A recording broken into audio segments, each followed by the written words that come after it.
So if you want to change the world, start off by making your bed. If you make your bed every morning, you will have accomplished the first task of the day. It will give you a small sense of pride, and it will encourage you to do another task, and another, and another. And by the end of the day, that one task completed will have turned into many tasks completed. Making your bed will also reinforce the fact that the little things in life matter. If you can't do the little things right, you'll never be able to do the big things right. And if by chance you have a miserable day, you will come home to a bed that is made, that you made. And a made bed gives you encouragement that tomorrow will be better. To pass SEAL training, there are a series of long swims that must be completed. One is the night swim. Before the swim, the instructors joyfully brief the students on all the species of sharks that inhabit the waters off San Clemente. They assure you, however, that no student has ever been eaten by a shark, at least not that they can remember. But you are also taught that if a shark begins to circle your position, stand your ground. Do not swim away. Do not act afraid.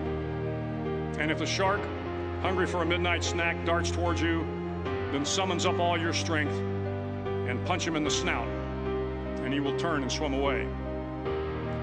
There are a lot of sharks in the world. If you hope to complete the swim, you will have to deal with them. So if you want to change the world, don't back down from the sharks.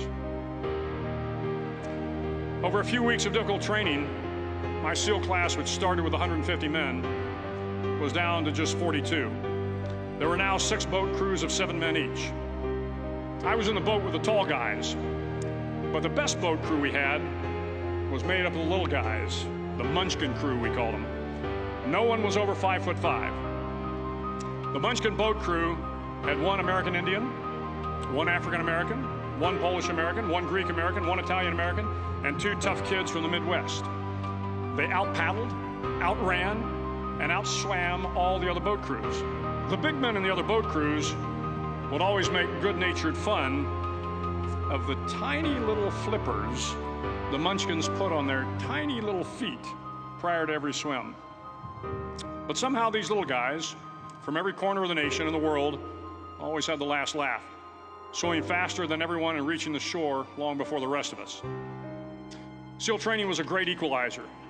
Nothing mattered but your will to succeed, not your color, not your ethnic background, not your education, not your social status. If you want to change the world, measure a person by the size of their heart, not by the size of their flippers. The 9th week of training is referred to as Hell Week.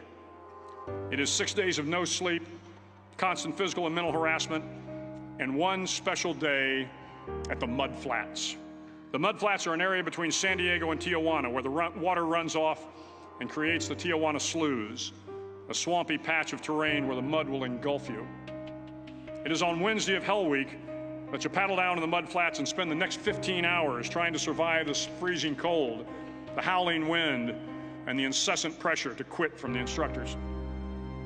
As the sun began to set that Wednesday evening, my training class, having committed some egregious infraction of the rules, was ordered into the mud. The mud consumed each man till there was nothing visible but our heads. The instructors told us we could leave the mud if only 5 men would quit. Only 5 men, just 5 men, and we could get out of the oppressive cold. Looking around the mud flat, it was apparent that some students were about to give up. It was still over 8 hours till the sun came up. 8 more hours of bone-chilling cold. The chattering teeth and the shivering moans of the trainees were so loud, it was hard to hear anything. And then one voice began to echo through the night. One voice raised in song.